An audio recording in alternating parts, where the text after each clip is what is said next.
Hello everyone, मेरा नाम है इंद्रमणि सिंह और आप सभी का स्वागत है विक्रमास पे।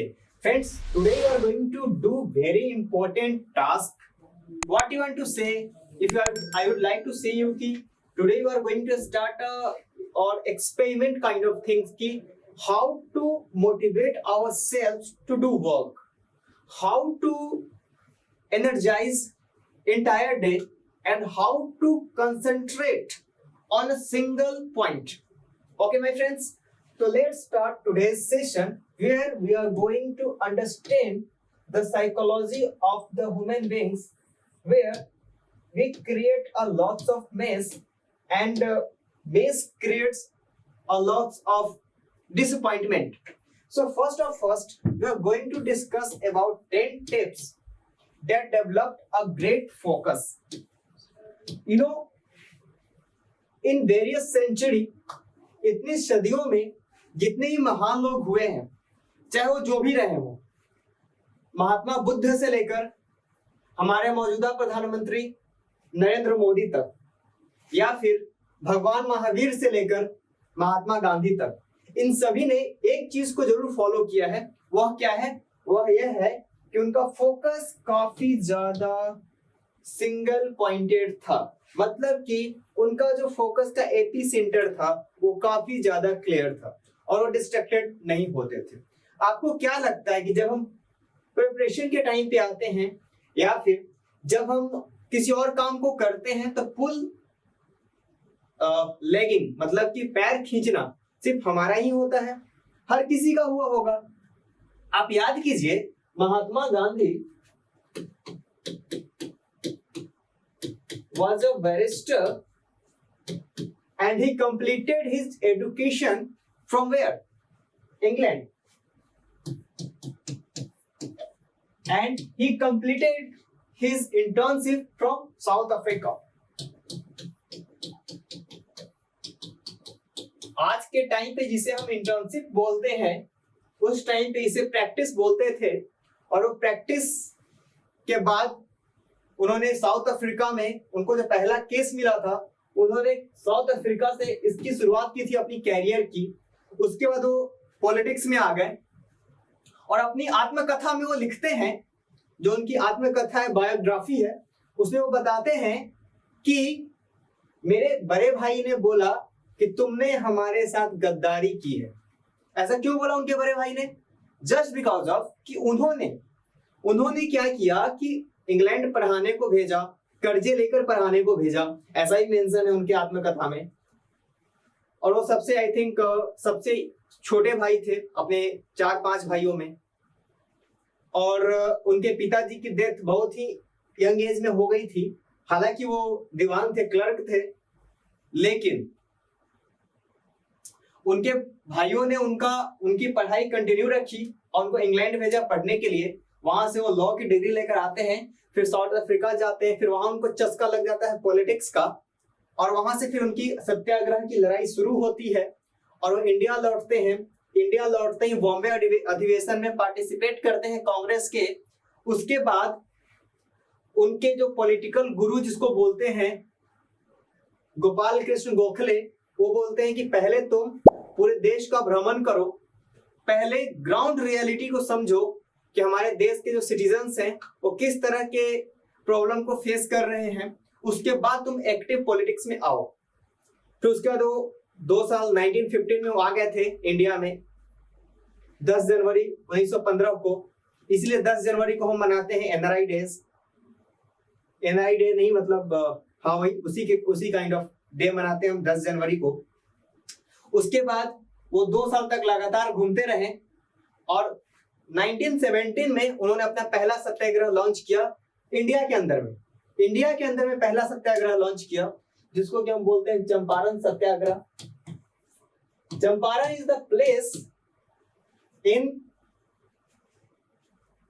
बिहार और वहां पे उनकी राजनीति की शुरुआत होती है। अब आप बताओ, ऐसे कौन से बड़े भाई को ये बात पसंद आएगी कि उनका छोटा भाई इन चक्करों में पड़ा हुआ है? उनकी बहुत आलोचना करी गई। इवन उनके बेटों ने भी उनकी बहुत आलोचना की। एक बेटे ने तो उनके साथ विद्रोह ही कर दिया, वो जो बोलते थे उनका बेटा उल्टा करता था। वो बोलते थे कि तुम्हें शराब नहीं पीनी है, वो 1 नंबर के शराबी निकल गए। वो बोलते थे झूठ नहीं बोलना है, हर दिन एक नई झूठ। खैर अपने बेटे से वो तंग आ चुके थे। इंडिया के 2 सबसे महापुरुष थे जो कि जिनको कि पूरा इंडिया अपना आइकन मानता है, लेकिन उनके कंट्रोल में उनके बेटे ही नहीं रहे। पहले हुए हैं महात्मा गांधी जी, ये अपने बेटे से तंग आ गए थे अपनी आखिरी दिनों में। वहीं दूसरी ओर बात करें तो हमारे बाबा साहब, हम सबके आइडल डॉक्टर भीमराव अंबेडकर जी, वो भी अपने बेटे से बहुत ज्यादा परेशान थे। खैर अब आते हैं मुद्दे पे। तो हमको अपना फोकस कैसे बनाए रखना है, इस पे आज का सेशन होगा। और ये इंटरेक्टिव सेशन होगा, मतलब कि मैं आपके साथ उन पर्सनल चीजों को मैंने लिया है जिसकी वजह से मैं डिस्ट्रैक्ट होता हूं, उन सारी चीजों को मैंने इसमें मेंशन किया है। इसी के साथ साथ आप इसको पर्सनलाइज भी बना सकते हैं। पर्सनलाइज करने का मतलब यह है कि हो सकता है कि इन 10 पॉइंट्स में से 4 ऐसे पॉइंट्स हो जो कि आप ऑलरेडी फॉलो करते हैं, तो आपको इन 4 पॉइंट्स को एलिमिनेट कर देना है। ऐसा भी हो सकता है कि इन 10 पॉइंट्स में से 2 ऐसे पॉइंट्स हो जिसमें कि आप उसको, आपके लिए प्रैक्टिकली पॉसिबल ही नहीं। आपके अपने सर्कमस्टांसेस हो सकते हैं, आपकी अपनी पर्सनालिटी हो सकती है, या फिर आपकी अपनी जरूरतें हो सकती है, तो आप उसे भी एलिमिनेट करेंगे। मतलब ये इसको बिल्कुल पर्सनलाइज बनाना है, साथ ही साथ आपको अपने नीड के अकॉर्डिंग एक्शन लेना है। तो चलिए शुरू करते हैं आज की इस सेशन को। और जो पहला पॉइंट रहा आपके सामने वो कुछ इस प्रकार है। सबसे पहली बात कि इसकी चर्चा तो हर जगह होती है, लेकिन मैंने देखा है, या फिर यूं कहूं कि मैंने अपनी लाइफ में भी इसे महसूस किया है कि इसको लोग प्रैक्टिकली फॉलो नहीं करते। मतलब है कि सेट क्लियर गोल, आपके लाइफ का पर्पस क्या है, या फिर आपके आने वाले 2 से 3 सालों का गोल क्या है, वो बिल्कुल फिक्स होना चाहिए। जनरली कंपटीशन की तैयारी करने वाले स्टूडेंट्स में मैं ये देखता हूं कि होता क्या है कि टाइम के साथ वो क्या करते हैं कि अगर 1-2 अटेम्प्ट में सफलता नहीं मिलती है तो वो फिर दूसरे एग्जाम की तरफ शिफ्ट कर जाते हैं, फिर दूसरे से तीसरे एग्जाम की तरफ शिफ्ट कर जाते हैं, और तीसरे से फिर चौथे एग्जाम की तरफ शिफ्ट कर जाते हैं, और चौथे से फिर पहले एग्जाम की तरफ शिफ्ट कर जाते हैं। इसकी वजह से क्या होता है कि कहावत है, अधजल गगरी छलकत जाए। मतलब कि आपकी नॉलेज पूरी तरीके से नहीं हो पाती है और आप किसी के लायक नहीं बचते। तो पहला पॉइंट यही बोलता है कि आपका गोल काफी क्लियर होना चाहिए। इसे बोला गया है कि आप अपने ऑब्जेक्टिव्स को डिफाइन करें और उसको स्मॉलर पॉइंट्स में तोड़ लें। फॉर एन एग्जाम्पल, अगर मैं बात करूं कि अगर आपको जियोग्राफी पढ़ना है तो जियोग्राफी के सिलेबस को आपने ऐसा टारगेट बनाया है कि आप एनसीईआरटी के जियोग्राफी या फिर जेसी लियोन की जियोग्राफी की जो बुक आती है, फिजिकल जियोग्राफी, येलो कलर वाली, पता नहीं अब नए एडिशन के बाद उसके कलर भी चेंज हो गए होंगे, I don't know about this. या फिर महेश बर्नवाल सर की जो बुक आती है जियोग्राफी की, उसे आपको कंप्लीट करना है 4 डेज में। तो आपके लिए सबसे पहली प्रायोरिटी क्या होनी चाहिए कि आप इस 4 डेज में हर दिन के लिए 1, 2, 3 and 4 आप एक दिन में, अगर सिलेबस का 500 पेजेस हैं बुक में, तो आप इसको 4 से डिवाइड करेंगे और उसके अकॉर्डिंग इस डेज आप उस बुक को उतने दिन का समय देंगे। उसी के साथ साथ जब आपका गोल क्लियर होता है तो ये आपको देता है सेंस ऑफ पर्पस। मतलब कि आपका एक सेंस क्लियर होता है कि आपका लाइफ का उद्देश्य क्या है और डायरेक्शन देता है, और ये आपको इजी बना देता है कि आपके फोकस को मेंटेन रखने में। समटाइम्स क्या होता है कि हम किसी भी चीज को शुरू तो करते हैं और काफी मोटिवेशन के साथ स्टार्ट करते हैं, लेकिन फॉर अ टाइम बीइंग वो धीरे धीरे फेड अप होता चला जाता है, और एक पॉइंट के बाद ऐसा होता है, ये अगर ग्राफ में ड्रॉ करूं तो स्टार्टिंग में इस तरह से ग्राफ ऊपर जाता है, फिर धीरे धीरे नीचे, और समटाइम्स से निगेटिव चला जाता है। ये है एक्सपेक्टेशन। या फिर ये है रियलिटी। तो हमें क्या करना है कि हम स्टार्ट यहां से करें और ऐसे ही चलते रहें और धीरे धीरे करके ऊपर जाएं और इस तरीके से चलें।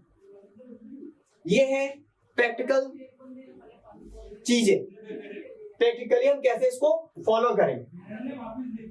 अब चलते हैं नेक्स्ट पॉइंट।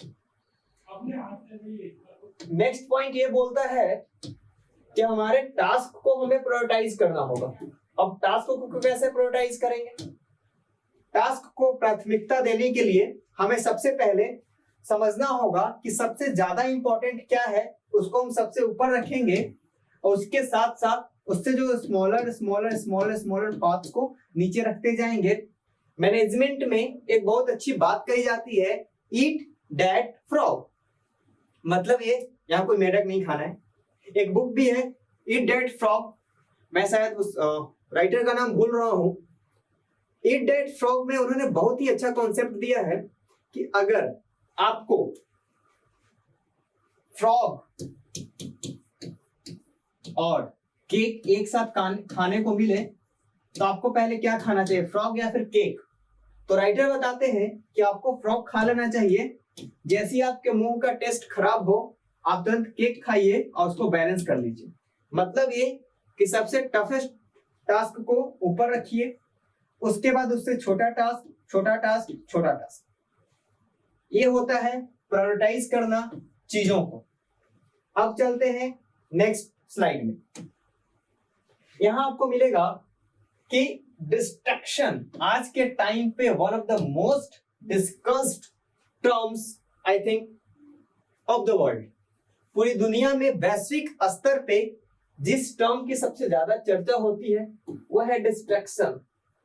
हम आज इंफॉर्मेशन टेक्नोलॉजी के युग में जी रहे हैं और जैसे कि हमारे प्रधानमंत्री मोदी जी बोलते हैं कि हमने इंफॉर्मेशन में क्या लाया, रिवोल्यूशनरीज करके रख दिया। हम लोग रिवोल्यूशन लेकर आए हैं, मतलब कि सूचना में क्रांति लेकर आए हैं।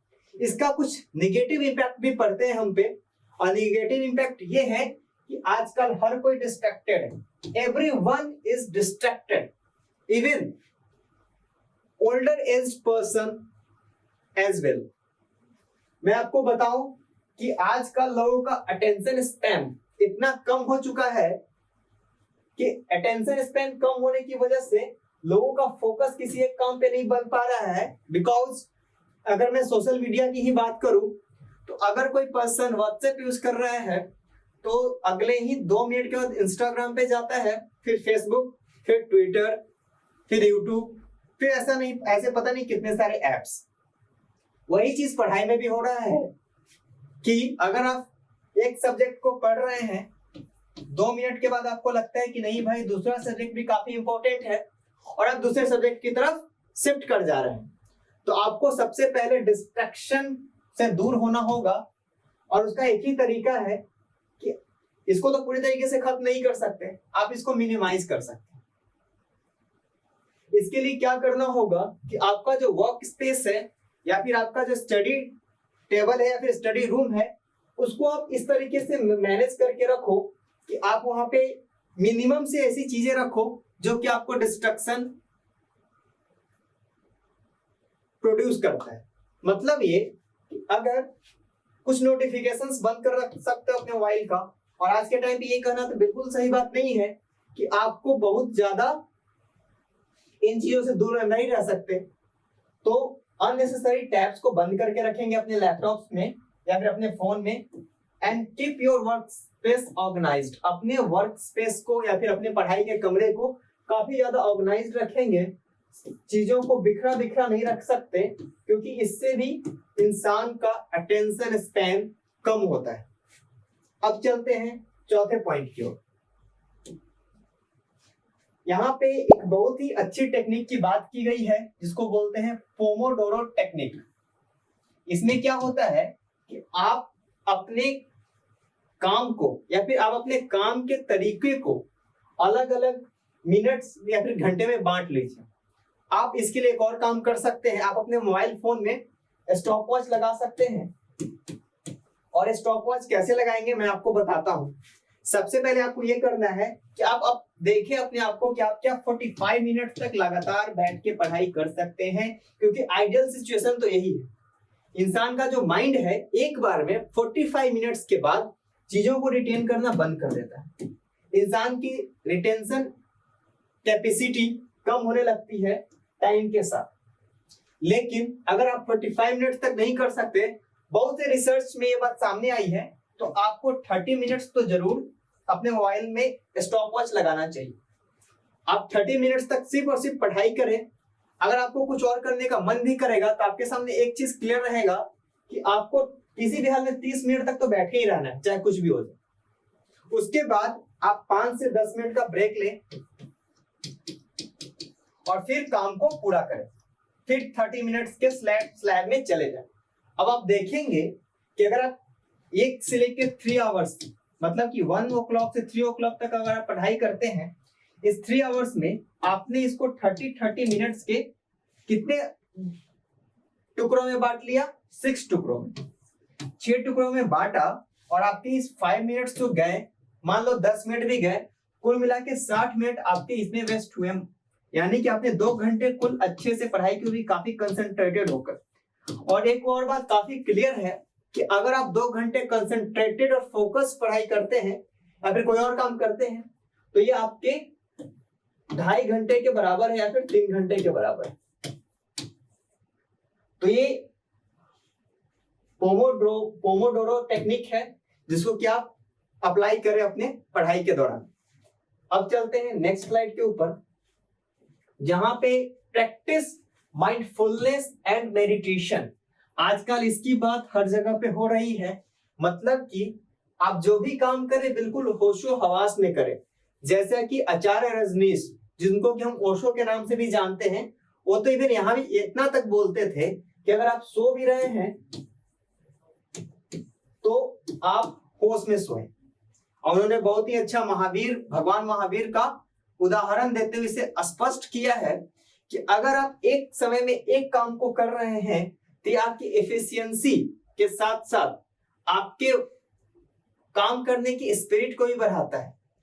मैं आचार्य रजनीश पे यानी कि ओशो पे एक अलग से वीडियो लेकर आऊंगा, उनकी टेक्निक्स और उनकी फिलॉसफी पर भी आपसे बात करूंगा। फिलहाल लौटते हैं अपने इस पे, जिसमें कि इंप्रूव क्या कर सकता है आपका concentrate by draining your mind and stay present and avoid wandering thoughts. मतलब ये कि आप जो वर्तमान में न रहकर आप पास्ट और फ्यूचर के बारे में सोचते हैं, जिसकी वजह से आपका कंसंट्रेशन और फोकस दोनों डगमगा सा जाता है।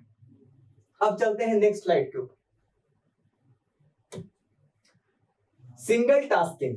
आजकल मल्टीटास्किंग की बहुत बात होती है, लेकिन रिसर्चर्स का यह मानना है कि सिंगल टास्किंग होने से भी आपको बहुत ही ज्यादा फायदा मिलेगा। और अगर आप अपनी प्रोडक्टिविटी को बढ़ाना चाहते हैं या फिर आप अपने कंसंट्रेशन को काफी डीप में ले जाना चाहते हैं, तो आपको सिंगल टास्किंग होना ही पड़ेगा। मतलब कि एक बार में आप एक ही काम कर सकते हैं। ज्यादातर लोगों में ये आदत है कि वो खाना खाते समय कुछ ना कुछ यूट्यूब पे देखते रहते हैं, जो कि काफी ज्यादा डिस्ट्रैक्टिव है।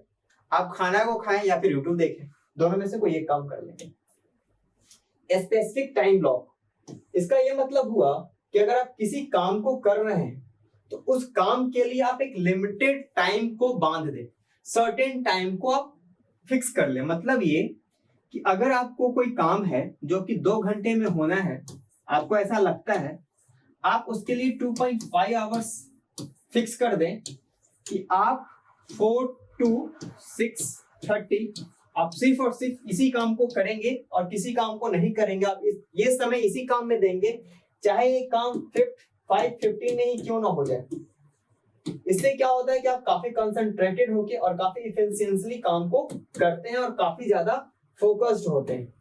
और दूसरी बात ये कि आपका ये मन नहीं करेगा कि किसी और काम को कर ले, क्योंकि आपके दिमाग में ये बात बैठी हुई है कि आपको इस काम के अलावा कोई दूसरा काम नहीं करना है। अब चलते हैं अगले स्लाइड की तरफ। आपको ऑर्गेनाइज्ड रहने की काफी ज्यादा जरूरत है, क्योंकि आप अपने टास्क को शेड्यूल्ड कर लें, नोट्स को ऑर्गेनाइज कर लें, कुछ ऐसे टूल्स को यूज करें जो आपको समय टू समय बताता रहे कि आपको क्या करना है और क्या नहीं करना है। आप कैलेंडर्स का भी यूज कर सकते हैं, गूगल कैलेंडर्स का भी यूज कर सकते हैं, प्रोडक्टिविटी एप्स का भी यूज कर सकते हैं जो कि आपको बताता है, जैसे कि फॉरेस्ट ऐप है, उसके फायदे और एक ऐसे यूपीएससी या फिर स्टेट पीसीएस के प्रिपरेशन में काफी यूजफुल टूल साबित होगा। उसको लेकर उसके लिए भी मैं एक वीडियो लेकर आऊंगा कि फॉरेस्ट ऐप को कैसे यूज करना है। देखिए, बात ऐसी है कि अगर आपके सामने कोई दुश्मन है, अगर आप टेक्नोलॉजी के एक दुश्मन मानते हैं तो उसको हराना भी आपको टेक्नोलॉजी से ही होगा। तो टेक्नोलॉजी से ही हम हरा सकते हैं। जैसे कि लोहे को लोहा ही काटता है, उसी तरीके से आप टेक्नोलॉजी का हेल्प लेकर टेक्नोलॉजी को हम थोड़ा सा उसकी धार को कम कर सकते हैं, जिसने हमारा जीवन में इतना ज्यादा डिस्ट्रक्शन फैला कर रखा है। अब चलते हैं नेक्स्ट स्लाइड के ऊपर। Take care of your health, मतलब ये कि सबसे ज्यादा इंपॉर्टेंट आप हैं और आपका स्वास्थ्य है। यहाँ स्वास्थ्य हेल्थ का कहने का मतलब सिर्फ और सिर्फ फिजिकल नहीं है, हेल्थ कहने का मतलब आपका मेंटल हेल्थ भी है। बिकॉज आजकल इंडिया के अंदर में सबसे ज्यादा मेंटल हेल्थ के अवेयरनेस की कमी देखी गई है। लोग इसको तो बीमार कंसिडर ही नहीं करते। हमारे समाज में या तो पागल है या फिर नहीं पागल है, बीच की कोई स्थिति नहीं होती। इसको भी समझना बहुत जरूरी है। आप कम से कम 8 घंटे की नींद लें। हर कोई 4 घंटे की नींद के साथ अपना सही तरीके से पूरा दिन नहीं निकाल सकता। आप थके थके से महसूस करेंगे अपने आप को। आप रेगुलर एक्सरसाइज करें और एक बैलेंस डाइट लें और अपने आप देखेंगे कि आपका फोकस इंप्रूव हो रहा है और कंज्यूटिव फंक्शन की तरफ आप बढ़ेंगे। Physical wellbeing has a direct impact on your mental clarity, मतलब ये कि अगर आप शारीरिक रूप से स्वस्थ रहेंगे तो आपके इसका असर, या फिर आप शारीरिक रूप से अस्वस्थ रहेंगे तो इसका असर सीधा से सीधा आपके मानसिक स्वास्थ्य पे भी पड़ता है। प्रैक्टिस डीप वर्क, ये बहुत ही ज्यादा और बहुत ही यूजफुल टूल है और बहुत ही यूजफुल टेक्निक है।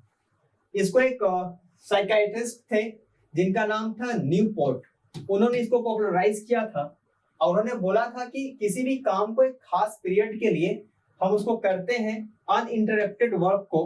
During this period eliminate destructions and immerse yourself in your task, मतलब कि आपको उस काम में अपने आप को डुबो देना है। जैसे कभी कभी होता है ना कि वो किसी अच्छे गाने को सुनकर हम उसमें खो से जाते हैं, या फिर कोई अच्छा सा पहाड़ी सीन को देख के हम उसमें खो से जाते हैं, वादियों को देखकर खो से जाते हैं। उसी तरीके से आप अपने काम में डूब जाएं और खो से जाएं। जैसे होता है कि कभी कभी हम बहुत अच्छा नॉवेल पढ़ते हैं तो उसके कैरेक्टर्स में हम खोए से रहते हैं, फिर वेब सीरीज में उसके कैरेक्टर में खो से जाते हैं। बिल्कुल उसी तरीके से ये न्यूपोर्ट का कहना है कि आप काम को ऐसे करो, वो अलग बात है कि आप 15 मिनट के लिए करो या फिर 20 मिनट के लिए करो, लेकिन पूरी तरीके से इन्वॉल्व होकर करो और खोकर करो। कि एक बात आपको हमेशा याद रखनी है, और वो कौन सी बात है कि developing a great focus takes time.